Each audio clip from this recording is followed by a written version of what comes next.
All right.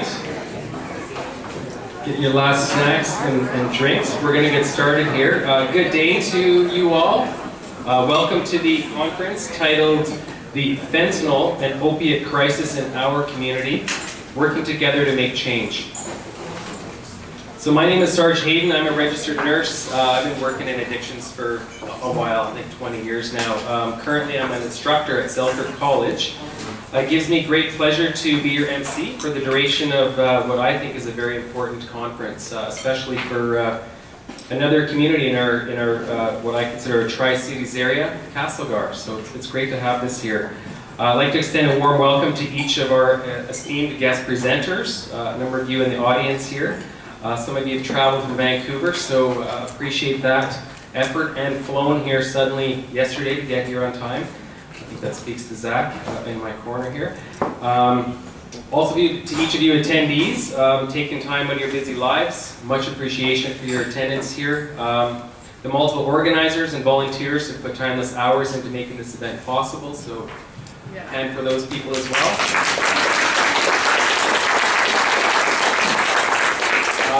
So if you have a look at your conference itinerary, you can see we've got a pretty excellent, diverse conference for the whole day here. We've got a range of speakers on addictions. We've got two keynote speakers, one coming up here shortly, that's Zach, and one in the afternoon. We're going to have some breakout sessions. There's 3 to choose from. We'll be having an early dinner at 3:45 for an hour. And we're going to end the day with a panel presentation. And at the end of that, we'll have some audience question and answer sessions. So there should be some good opportunities. Some questions are starting to stir through the day. Start writing those down. There will be opportunities through the day as well, but for sure at the end during that question and answer session. Next, I would like to invite Mandy Root. Where are you? Who's got the most fabulous shoes I've seen all day. They may match her shirt. She's here from Freedom Quest, and she's got a message from the organizing committee. Thanks. Thank you, Sarge. I've had the honor and privilege of being a part of the Castlegar Fentanyl and Opiate Working Group. And I would like to ask the members of that group to stand so that we can acknowledge all the hard work that you've put in to planning and executing this amazing event. So all those people, please stand up. Thank you so much for being an awesome group to work in with, and enjoy the day. And for you as well. Thank you. Okay, just a few housekeeping tasks.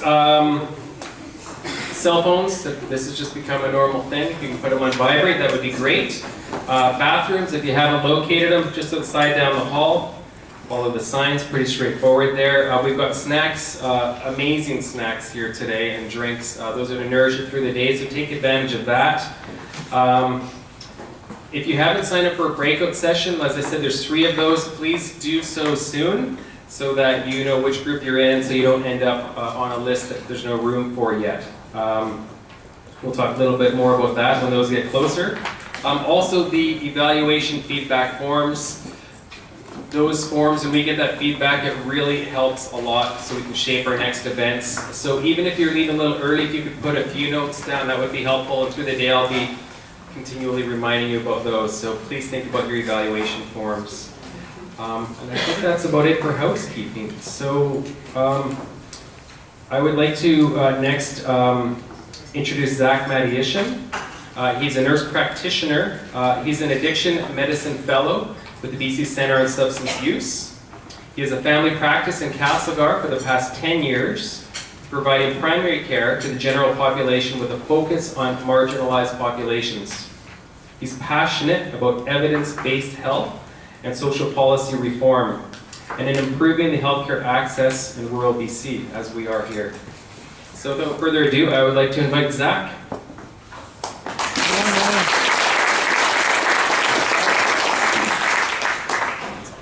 It's all good to go. Okay, this works.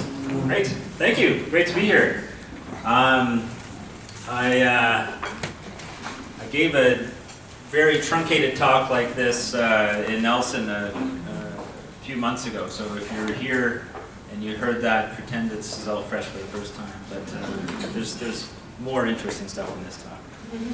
Thank you to Coins and the drummers and singers for helping us observe the right protocols today. So yeah, I'm impressed by this turnout. I feel like, you know, to a degree, sometimes we run into the same people coming to all the same things, but honestly, I don't know at least half of you, so I feel like we're doing a good job of really reaching out, and the fact that you're interested in learning more and taking part really speaks to the community in the region. So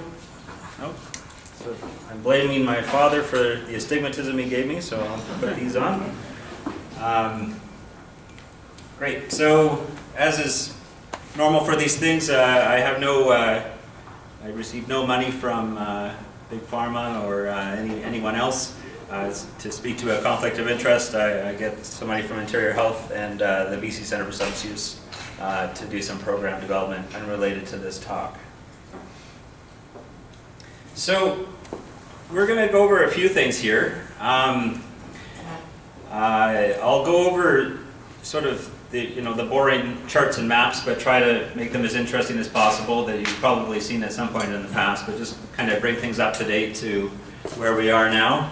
I'm going to go through a bit of an addiction primer on what it is, some brain science stuff, and some other aspects that contribute to it.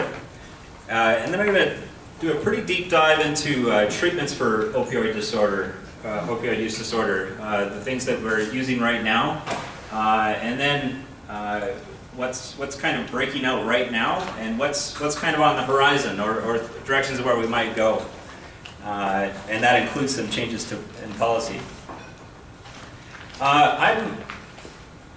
It seems like a small enough group that I'm actually open to a bit of a dialogue. So if I'm going over things and it's not clear, or questions are emerging, I'm actually okay with a bit of on-the-spot questions. If I feel like I'm getting too far behind in my talk, I might stop that and say questions at the end. But for now, you're welcome to ask questions. So, in their usual understated, subtle way, the province newspaper issued this back in 2015. So, as many of us know, fentanyl started to infiltrate the illicit drug supply in 2012 and 2013, and then further a lot of the sort of sub-analogs of fentanyl. And the reasons for this are pretty complex, but in part it was a tightening of the prescribing practices by clinicians, and in part just because it's so darn cheap and easy to bring a potent opioid into North America than it was for heroin. And so here's a couple of guys that are actually both now retired. It's been so long ago that this happened, but on April 14th, 2016, so in 2 days it'll unfortunately be the 2-year anniversary, for the first time ever, BC issued a public health emergency in light of the opioid overdose crisis. And so here we have Dr. Perry Kendall and then Health Minister Terry Lake issuing that. And so this helped to mobilize resources to address this that were not otherwise available. And in 2 days, it'll be the 2-year anniversary of that emergency. So we've kind of been tracking the deaths over time, and so unfortunately you can see the spike there. 2012, 2013 was kind of when it came on the scene, and then we see the dramatic increase to the point that in 2016 almost 1,000 people died of any illicit drug overdose in BC, and then 2017 just over 1,600, so almost 50% higher. This slide's a little bit dated. Every month we kind of get new information from the coroner's office, so I try to update most of my slides, but this one's a little bit old. But it kind of shows that fentanyl is increasingly being detected in people who have died from overdose, from barely anyone in 2012 to, they actually updated stat for 2017 as 81%, but you get the idea there. And then this slide is kind of helpful to make sense of that. So if fentanyl is not around, then if you remove fentanyl from the equation, then deaths from any illicit substance actually remain pretty static from 2007. But look at that sort of ski jump looking up from when you account for fentanyl. So this is a little complicated, but I'll direct you to look over to 2017 and 2018. You may have heard some news about that we're actually starting to maybe see the crest of it, and I think that might be true. If you look to 2017, November, December, and then January and February of 2018, you'll see that year over year, we're actually, for the first time, 4 months in a row, registering down. So there's been a decrease year over year of deaths. And so this is, for the first time, I think we're starting to feel cautiously optimistic that we can look back at a high watermark. Obviously, the death rate is still entirely unacceptable and super high compared to previous years, but it feels like we may be getting somewhere. So these next 5 slides are these sort of colorful maps that you may or may not have seen. So looking at deaths per capita, and so over time, new and interesting colors have to be invented to kind of register the death rate. And so the reason why I use this one is I think it highlights that the problem is not in the downtown east side only, and the rest of us are immune. Really, if you look at rural BC, we're being impacted quite severely as well. And so this is hardly an urban problem. And in fact, interior health actually, per capita, has the second highest overall rate, just after Vancouver Coastal. And so this helps to kind of explain how things have improved over the last while. So a lot of the improvement is actually in areas like Vancouver Coastal and Vancouver Island regions. If we look at from just earlier this year, January to February, quite significant drops. In fact, they haven't seen that a number that low for deaths in those regions for since the worst of the crisis. So it's very promising, and it might go to show that some of the very tremendous efforts to treatment, access to treatment, naloxone, all these things that I'll talk about are starting to work there. However, we should not be as happy about our trend when we look at Interior and Fraser. In fact, Interior is still registering higher. Fraser is not doing that well either. So while the overall picture for BC is improving, some of our more rural areas are not registering that same improvement. So people always wonder about what about right here, and so sometimes it's tough to get month-by-month stats, but we can kind of break it into regions, and so we can see that Kootenay boundary, the deaths there, as a per capita, we're certainly quite a bit higher than East Kootenay, not as bad as the areas that have Kelowna and Kamloops.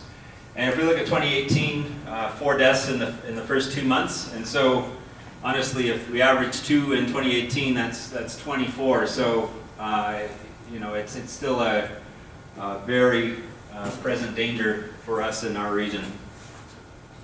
So we shouldn't take our foot off the gas, I guess is my point here. Fentanyl, it says illicit drug. Is that fentanyl specific, or is that? Oh, good question. This is all drugs. Okay, so it's a combination. Yeah.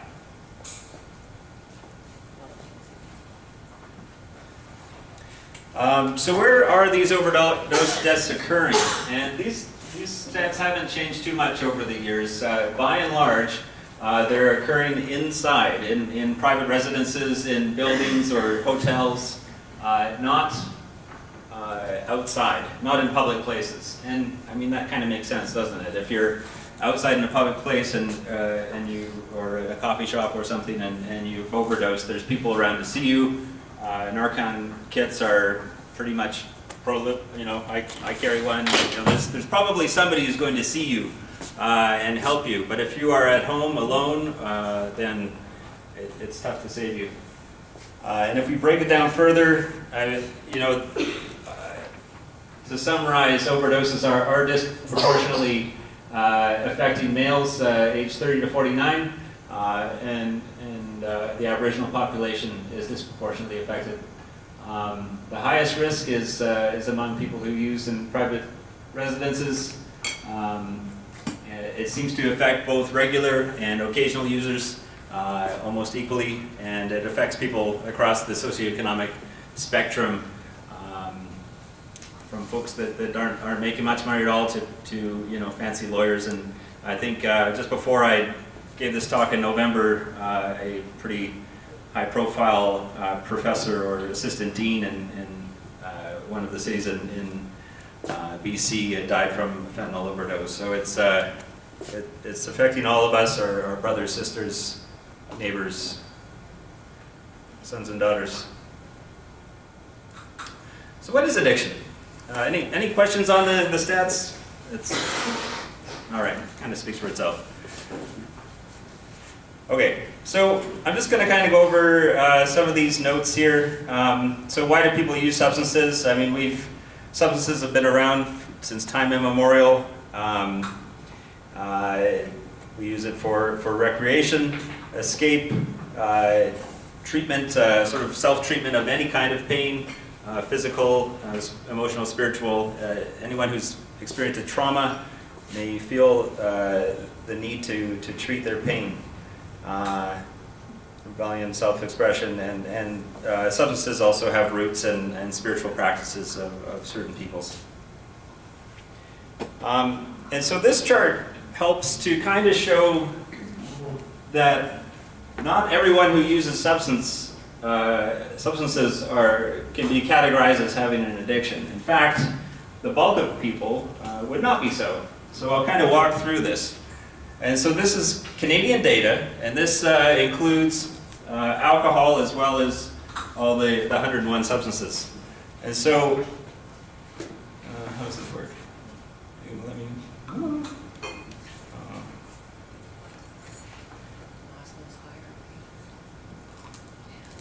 Maybe it's not gonna. Oh, I hate you. Okay. I was going to try and do it one at a time, but anyway. As we see here, about 20% of people at any given time would classify themselves as abstinent, and that's either people who are pure as the driven snow and have never consumed a substance for personal reasons, or people who are in recovery. Then the next big chunk here is 61%, and these are folks that use alcohol and other substances to some degree, but would not be categorized as a problem user or having a use disorder. And so this, I encourage us to think our minds beyond just, folks that like to have a few drinks with friends every other week.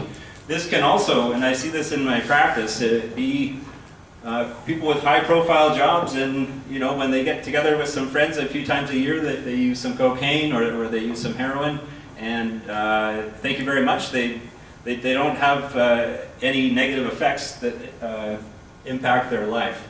And so not everyone who uses substances develops addiction. Then as we go further up here, just below that cusp of meeting the criteria for a use disorder, we sort of have this sort of maybe binge drinking or hazardous substance use. And then there are the other tiers of use. Sort of break it down into mild, moderate, where less intense therapies may be required, and then moving up the scale. And so, what is addiction? It's a primary chronic disease of brain reward, motivation, and memory. And it's a dysfunction in those circuits, and so I'll get through that in a couple slides from now. But my main point here is this is a disease, and addiction is not a moral deficit or a criminal act. And so I would underline that with bold underline if I could. Addiction is characterized by, and I'm just sort of borrowing from the DSM-5, which is how we sort of categorize these things, inability to abstain despite repeated efforts, an impairment in behavioral control, cravings when not using, diminished recognition of problems. So even though life is falling apart, it doesn't have as much meaning as it would somebody who didn't have an addiction. There's these cycles of relapse and remission, and without treatment, things get a lot worse. So hopefully this isn't too boring of a brain picture here, but my point here is that, again, I'm trying to drive this to the science. This actually is a brain problem. And so this is the mesolimbic dopaminergic pathway, and so this is sort of that reward pathway in our brain. So this sort of tegmental area is the dopamine producer. When we do something that causes pleasure, that it releases a bunch of dopamine, and then it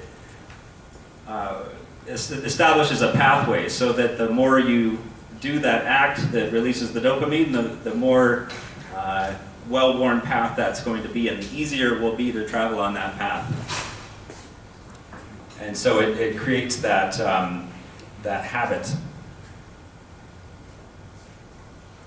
And so these are kind of some famous slides from some decades ago, and they basically took these, I don't know how they did it, but they had rats, and they took these little wires and they put them in their brain to figure out the dopamine surge.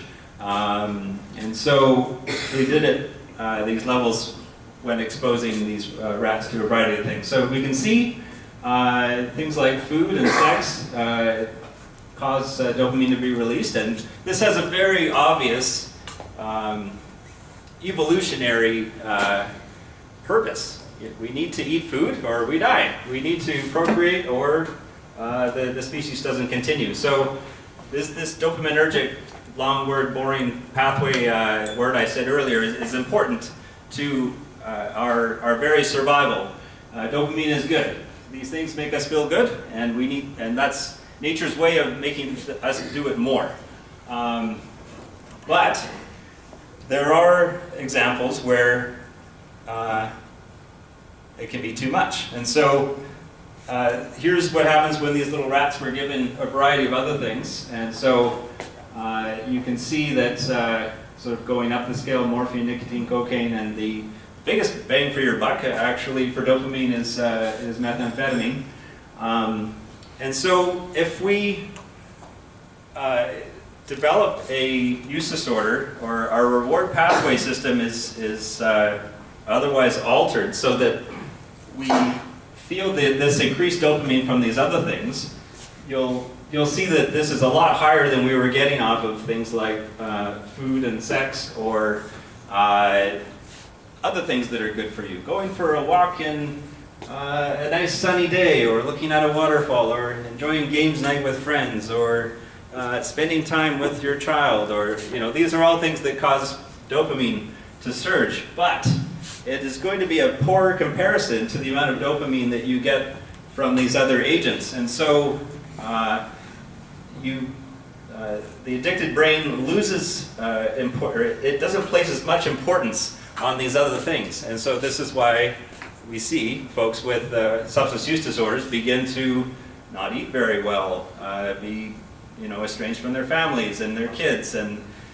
honestly, it's not that they don't care, it's that their brains are now hardwired in a way where they cannot place importance on these other important things. Zach? Yes? It's hard to, everything's too small from here, so it's hard to tell which line is which. Fair enough. If you want us to follow those graphs, can you tell what color is what? Right. I mean, honestly, the red line is the dopamine one, so I would say ignore the other ones. That's the one that you want to look at. Oh, am I directing? No, Okay. no, yeah, so that we can get you. Oh, you want me in the, okay. Any questions on this concept? I mean, it's, I'm trying to reduce a bunch of biology and biochemistry into 5 minutes here, but this is the 101 of addictions. Zach? Yes? One question on that slide before, you don't have to go back to it if you don't want, but I see morphine has got a very low line there. It's orange, but I think that's the one that's... Oh, fair enough. Actually, they're not all. The top one is the dopamine line. This lower one is dopamine, but they did a few tests at different concentrations, so it's not apples and apples.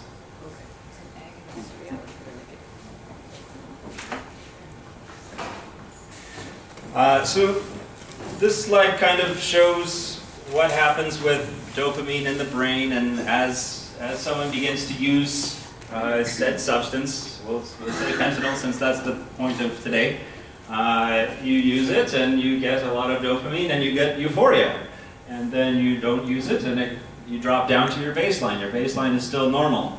But as you continue to use, the brain will downregulate the amount of dopamine you get off of fentanyl. So the high will slowly decrease, no matter if you're using the same amount.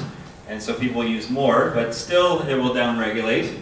And then once you've actually developed tolerance and physical dependence, if you don't use it, withdrawal will come in. And so often the best you can do is just to stay in that normal range. So it's this sort of downregulation of that dopamine pathway that causes this cycle of tolerance and repeated use. And so the last line here is medication-assisted therapy. Things like Suboxone and methadone will help you get back your brain back to that sort of normal range. And so I think this is one of those important stigma slides, because we think of, I don't know, we can't help but think of substance use disorders and relapse as some sort of failing, that, gee whiz, you didn't try hard enough, you're not doing the work. But if we look at other very common conditions like diabetes, like hypertension, like asthma, these are conditions that have a very frequent relapse rate.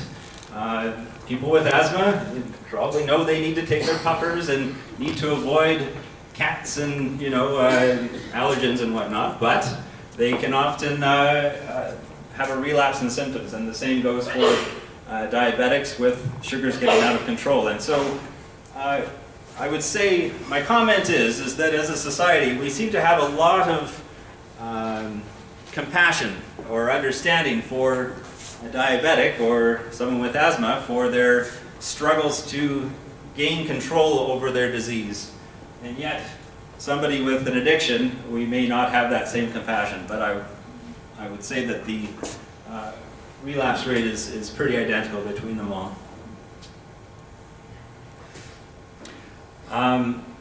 So this slide sort of points at, the red line or red list here are the effects of untreated opioid use disorder and its impacts on family and jobs and legal run-ins, and can potentiate, make worse mental illness.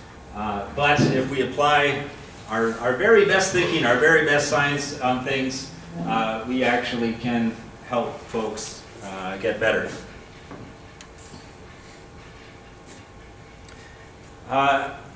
This next section is something I could honestly go on. It probably deserves its own section, but I'm just going to hit the high notes here around other factors leading to addiction. So the question is, why are some people at that